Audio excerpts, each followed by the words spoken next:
네, 오늘의 시그널픽 여의도에서 한 발 떨어져서 보다 객관적인 시선으로 정치판을 바라봐 주시는 윤희숙 전 의원 만나보고자 합니다. 앞서 두 분이 너무 오래 얘기를 하셔서 시간이 많이 줄었는데 어서 오세요. 반갑습니다. 네, 안녕하세요. 네, 저희가 매주 고정으로 모시고 싶었는데 요새 뭐 워낙 바쁘셔가지고요. 아니 저랑 얘기했잖아요. 동접자 네. 10만 되면 고정 나온다고. 네. 동접자 10만이 돼야 되는데 아까 정봉주 의원이 보기 싫으면 나가라고 하셔서 윤희숙 의원 오셨으니까 이제 뭐 더 들어오시면 될 것 같습니다. 예, 동접자 10만이 되면은 고정을 해준다고 약속을 하셨기 때문에 저희가 한번 10만 가보도록 하고요. 빠르게 좀 이제 질문부터 들어가 볼게요. 이재명 대표 단식 얘기로 저희가 앞선 대화도 마무리를 해봤는데 지금 보니까 한두 시간 정도만 언론을 통해서 공개를 하는 것 같아요. 상당히 몸이 안 좋다 보니까 이제 단식 장소를 바꿨더라고요. 아니 근데 저는 사실 우리 노 차장님이랑 되게 이렇게 발랄하고 그 쾌활하게 그렇게 대화를 하고 싶었는데 제가 오늘 오면서 신문을 보니까 오늘 아침에 나온 그 뉴스 기사들이 이런 거예요. 러시아하고 북한하고 저기 서로 거래를 하고 야합을 하고 이 왕따끼리 그다음에 핵잠 기술이라든가 우주 기술이라든가 이게 어느 정도로 넘어오게 될지를 굉장히 심각한 상황이고 그리고 우리 청년 장년 일자리가 어마어마하게 줄어들고 있고 대출 엄청 늘어나고 그러니까 우리나라가 지금 한마디로 이런 게 뭐냐면 우리나라를 둘러싼 상황도 급박하게 돌아가고 그리고 우리 경제가 힘도 없고 앞으로 먹거리도 없고 지금 있는 상황도 원래 약한 고리였던 것도 굉장히 더 약해지고 그러니까 굉장히 심각한 상황인데 저는 이 이재명 단식에 대해서 우리가 언제까지 얘기를 해야 되는지가 너무 좀 암담한 거예요. 우리는 완전히 2주 넘어가는 것 같아요. 모든 이슈가. 그러니까 우리 정치가 우리나라를 둘러싼 우리 미래를 위한 얘기를 하는 게 아니고 완전히 블랙홀로 자기들끼리만 우물 안에 지금 있어요. 그래서 제가 이게 거대 야당의 대표가 본회의장 안에서 이 많은 입법 이슈 그다음에 국가를 견제하는 거를 해야 되는데 지금 이분이 어디 방을 옮겨서 단식을 하건 말건에 우리 모든 매스컴이 그걸 보고 있는 것 자체가 우리가 지금 사회가 마비돼 있어요. 저는 이재명 대표한테 진짜 제가 충심으로 말씀드리고 싶은 거는 지금 할 일이 너무 많으니까 대표님 툴툴 일어나셔서 밥 많이 드시고 본회의장 가서 일을 좀 하세요. 라고 얘기를 하고 싶어요. 예. 어제 보니까 또 의원님이 사진 한 장에 좀 분노를 하신 김포에 당원교육 가셔가지고 그 사진이 좀 화제가 돼서 저희 사진도 좀 준비는 해봤는데 지난 9월 5일에 이게 사진이 찍혔던 건 9월 5일인 걸로 알려지는데 한 민주당 지지자가 이재명 대표 단식 중인 그 단식 청막 앞에서 큰절을 하는 모습이 포착이 됐어요. 이걸 가지고 굉장히 강하게 비판을 하셨더라고요. 그러니까 그게 우리 정치의 어떤 굉장히 뿌리 깊은 구조적인 문제를 보여주는 거라고 전 봐요. 우리 저 시어머니나 친어머니한테 요즘에 큰절해요? 명절 때 뭐 설날 정도에 할까 해요 진짜? 말까? 노 차장님 해요? 제가 좀 대구에서 태어나서 보수적으로 자라가지고. 그래요? 요즘은 진짜 젊은 분들도 큰절은 정말 집안 어르신들한테도 특별한 경우 아니면 잘 안 하는데 정치 지도자한테 그렇게 큰절을 막 하는 거는 나의 어떤 당신을 비판할 나의 비판적 이성을 헌납하겠습니다. 이런 표시로 보여요. 근데 그건 개인의 문제인데 문제는 그 자리에 한 10명 그 민주당의 아주 대표적인 정치인들이 앉아서 제가 너무 놀랬던 건 그분이 그렇게 절을 하는데 아무도 맞절을 안 해. 보통 우리는 앞에서 누가 큰절을 하면 만류를 하거나 그러니까 몸둘 바를 모를 것 같아요. 몸둘 바를 모르고 말리거나 아니면은 같이 하거나. 근데 나는 그 장면을 보고 저분들은 자신들이 저 국민들을 위한 공복이라는 생각을 전혀 안 하는구나 마음속에. 어떻게 이렇게 꼿꼿이 앉아서 웃으면서 큰절을 받지? 그렇죠. 저를 받는 모습이 좀 포착해서 웃고 있는 지금 사진이 아마 나가고 있을 텐데. 그러니까 그게 뭐냐면 우리 정치에서 서로 굉장히 대등하게 서로 비판받고 비판하면서 또 국민을 위해서 정치인들은 봉사하고 그런 대등한 어떤 시민 정신이라는 것이 민주당의 민주주의 안에는 저는 없다고 봐요.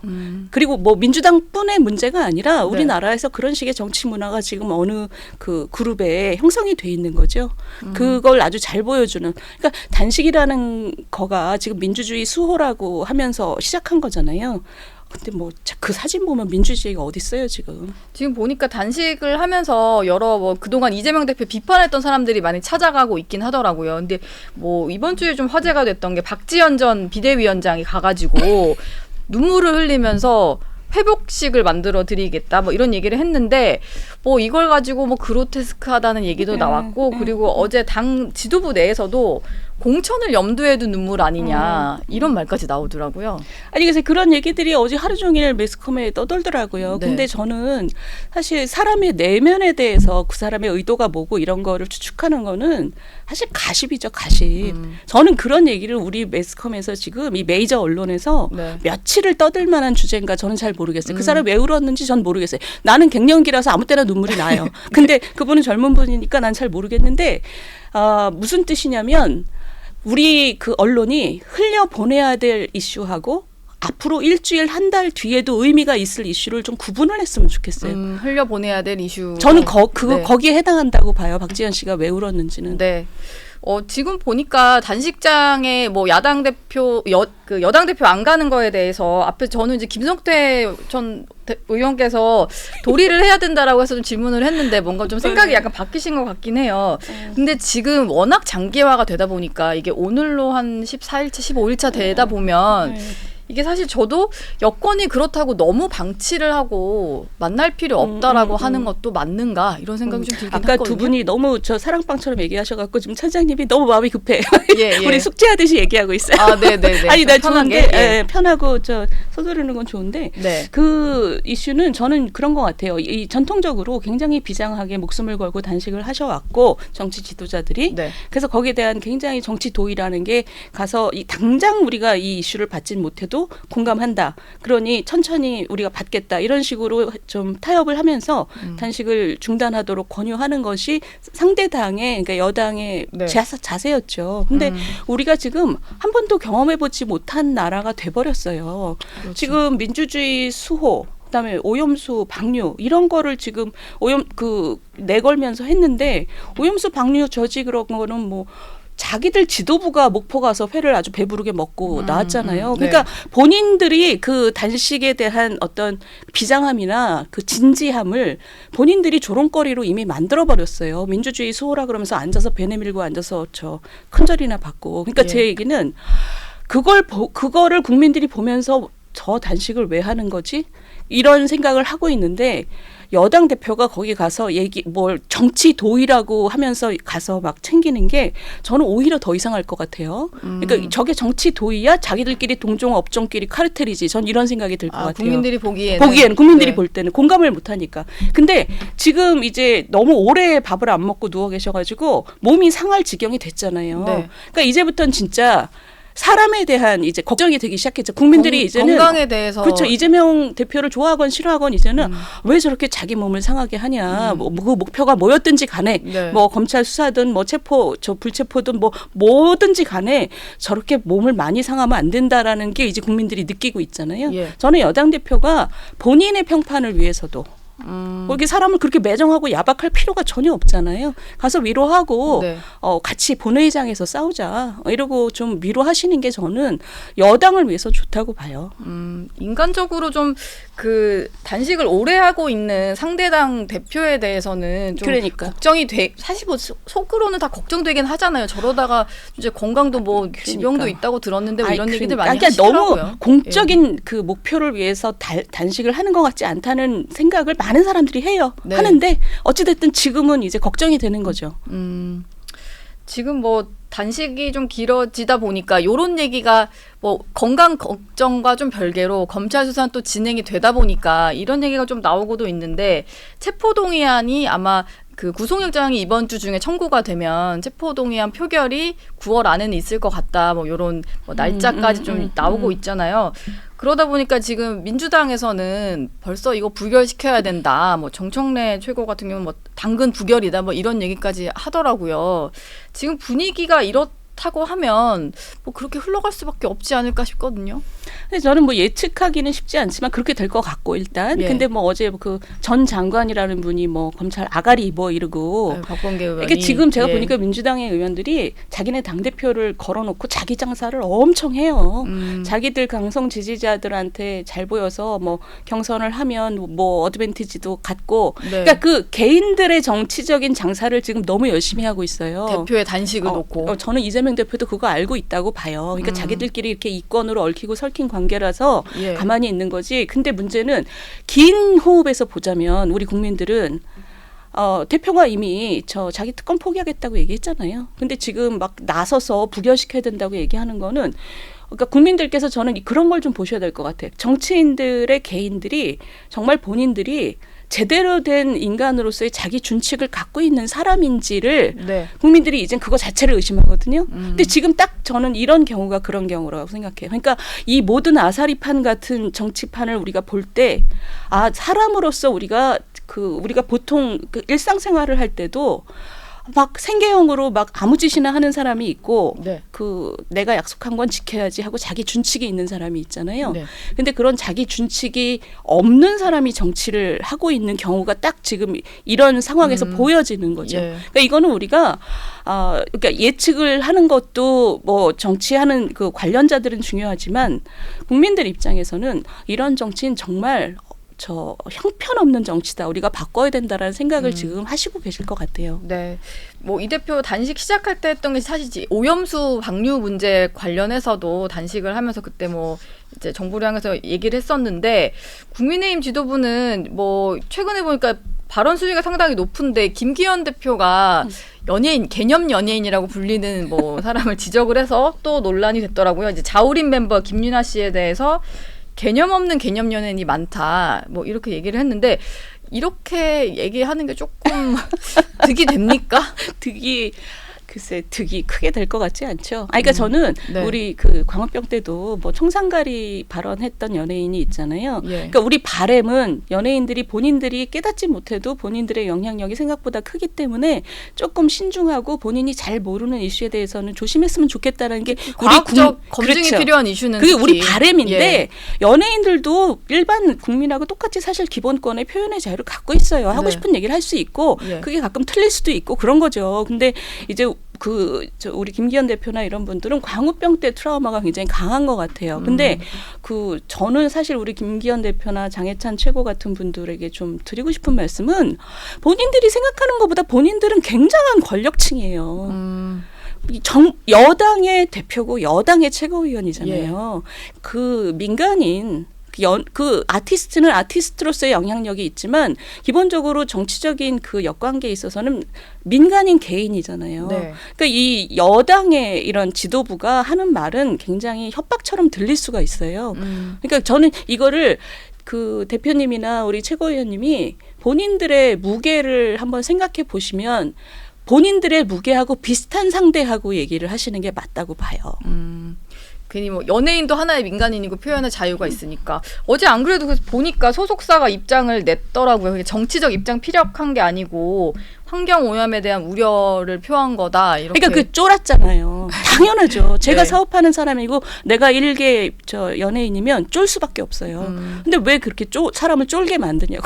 일단 그 연예인의 뭐 SNS에 가서 또 엄청나게 좀 비판을 하니까. 그러니까 예. 그리고 그런 분들의 그 청산가리 연예인이나 여기 김윤아 씨 같은 경우도 저는 그건 팬들이 그 이미 마음속에 판단을 하고 계시고 비판을 또 받을 수도 있다고 저는 봐요. 근데 훨씬 권력이 센 사람이 거기다가 그 입을 얹을 문제는 아니라고 생각하는 거죠. 네.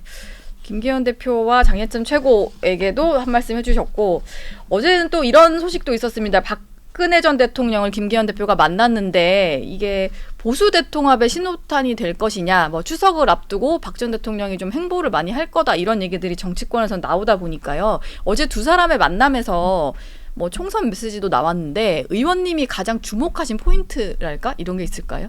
아니 저는 뭐 좋은 장면이라고 봤어요. 그러니까 박근혜 전 대통령은 어쨌든 그 보수 지지자들한테 그 상당한 애정과 영향력을 갖고 계신 분인데 과거에 뭐가 어찌 됐든 어제 보니까 뭐 중요 포인트는 김기현 대통령께서도 한번 만남을 갖고 싶어한다는 메시지를 들고 가셨더라고요. 네. 그러니까 뭐 그 과거에 그 여러 가지 사건들이 있었지만 어찌 됐든 그 좀 통합의 메시지로 이렇게 넓혀가는 것은 저는 뭐 바람직하다고 봐요. 두 사람의 만남으로 인해서 보수가 사실 아직까지도 탄핵 여파가 완전히 끝났다라고 할 수도 없다 보니까 보수 대통합부터 시작해야 된다는 분들이 있더라고요. 요거부터 시작하면 외연 확장 되는데 좀 많이 도움이 된다고 보시나요? 이게 저는 도움이 되겠죠. 도움이 안 될 수는 없는데 근데 네. 문제는 이거를 총선 전략으로 가져가면 대통령의 그 운신에 저는 그렇게 그 제약을 많이 줄 것 같아요. 윤석열 대통령의. 그러니까 그 대통령은 어느 한 진영의 대통령으로 막 국민들한테 보이면 네. 뭐 그렇게 좋지는 않잖아요. 그렇긴 하죠. 그러니까 총선을 앞두고 총선 때문에 뭐 이렇게 한다는 식으로 자꾸 얘기가 되면 별로 좋은 것 같지는 않고 근데 어쨌든 국민 대통합이라는 차원에서 대통령은 그런 차원에서 움직여야 되는 거죠. 어느 한 진영만의 대통령이 되면 안 된다 하셨는데 사실 어제 개각을 두고는 좀 의견이 많이 엇갈리는 건 사실인 것 같아요. 당 내에서도 약간 이 3명의 인사에 대해서 조금 이 시기에 이렇게 꼭 했어야 됐을까라는 의문을 갖는 의원님들도 일부 있다고는 하고 어제 신원식 뭐 유인촌 김행 후보자 발표가 됐는데 이 개각에 대해서는 좀 어떻게 평가를 하시나요? 그래서 저는 개각의 타이밍은 지금 그 세 부처가 다 굉장히 소통에 실패했고 일을 처리하는 것에도 실패한 것들이 많이 보여서 네. 저는 그 세 부처를 일단 그 소폭으로 바꾼 거는 좋은 타이밍이라고 생각해요. 그런데 그 새로 들어가신 분들에 대해서 저는 사실 잘 몰랐는데 여러 가지 얘기가 이렇게 나오는 걸 보면 이게 그 조금 더 넓은 풀에서 사람을 고르시는 노력을 더 하셔야 되는 거 아닌가 그런 느낌이 들어요. 그래서 네. 지금 그런 우려하시는 것들은 청문회 과정에서 이제 좀 들여다봐야 되고 국민들의 반응도 봐야 되는 건데 만약에 계속 임명이 되면 그 일을 하게 되면 본인들이 또 증명해야 되는 부분이 있는 거죠. 근데 현재까지는 좀 넓은 풀에서 골라주셨으면 좋겠다라는 생각을 굉장히 많은 국민들이 하고 있다라는 거를 좀 들어주셨으면 좋겠어요. 특히 뭐 MB맨이 너무 많이 보인다 이런 얘기가 있긴 하다 보니까 뭐 친이계 들이 다 이 정부 와서는 다 한 자리씩 하고 있다 뭐 이런 얘기들을 하는 것 같아요. 특히 유인촌 장관은 같은 장관을 2번 하게 되는 거고 뭐 앞서 이주호 장관도 교육부 장관 2번 하는 거다 보니까 꼭 그렇게 일을 맡겨야 될 만큼 어마어마한 능력이 있는 분들일 가능성을 우리가 전혀 배제할 수는 없지만 네. 그거는 본인들이 이제 증명해야 될 부분이고 현재로서 국민들은 그럴 가능성을 아주 높이 보지는 않으니 왜 익숙한 사람들만 쓰실까 이런 걱정들을 하는 게 저는 또 당연해 보여요. 지금 뭐 벌써부터 과거 뭐 발언, 과거 욕설이나 뭐 이런 거 나오니까 뭐 청문회 과정에서 좀 잘 그렇죠. 뭐 해소가 돼야 되지 않을까. 그러니까 청문회 과정에서 여론을 또 보셔야 되는 거죠. 근데 제가 지금 진영 논리로 좀 비춰지는 이슈가 또 하나 더 있어서 이 질문도 좀 드리고 싶은데 김만배 씨 허위 인터뷰 논란 이게 사실은 이제 여당에서 이 이슈를 조금 얘기를 하실 때 있어서는 이것은 선거를 두고 어떤 조작의 시도가 있었기 때문에 엄청난 사건이라고 얘기를 하는데 이걸 또 봤을 때 반대쪽 진영에서는 약간 진보 성향의 언론에 재갈 물리는 거 아니냐 이런 얘기들을 좀 하긴 하거든요. 근데 저는 그 이슈를 보고 이번에 많은 그 언론인들하고 저도 인터뷰를 해봤어요. 네. 근데 언론인들의 반응은 대선 3일 전에 그런 어마어마한 그 결과에 영향을 줄 만한 그 이슈를 확인도 없이 제대로 된 확인도 없이 또는 그걸 도려내서 이렇게 내보낸다는 건 말도 안 된다라고 생각하는 분들이 대부분이에요. 대부분인데 또 한편 재밌는 건 뭐냐면 언론인들이 그래도 지금 얘기 나오는 것들은 너무 심하지. 이거는 뭐 보수 언론도 똑같아요. 네. 그러니까 언론들도 팔이 안으로 굽는 거예요.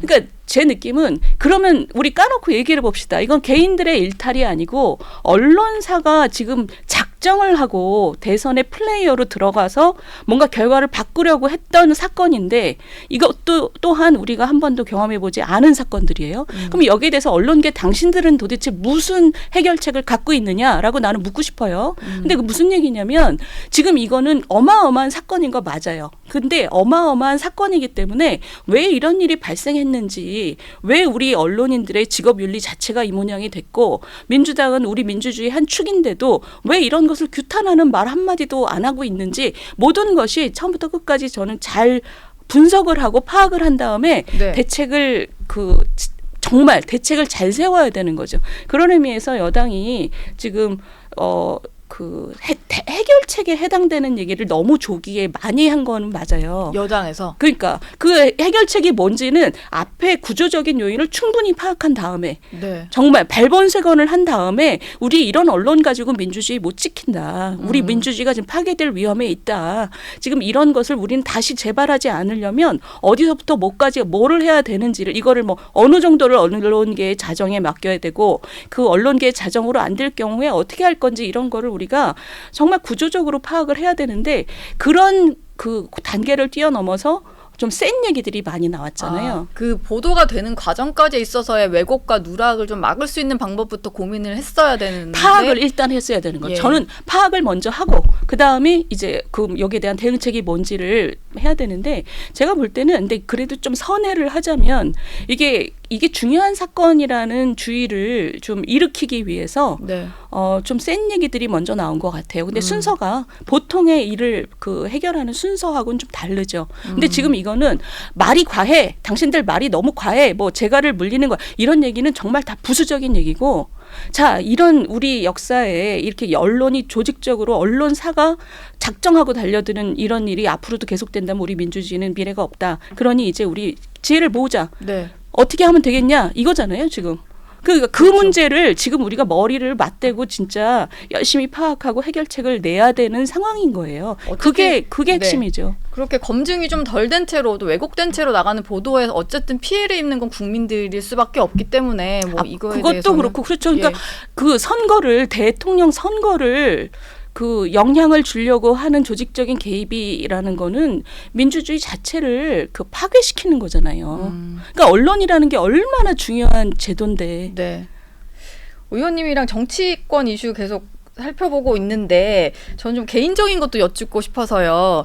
요새 보니까 총선 앞두고 있어가지고 당에서는 말들이 참 많이 나오는데 일단 제가 궁금한 게 다음 총선에 나오실 건지. 아이고 참 그 질문을 굉장히 많이 받는데 네.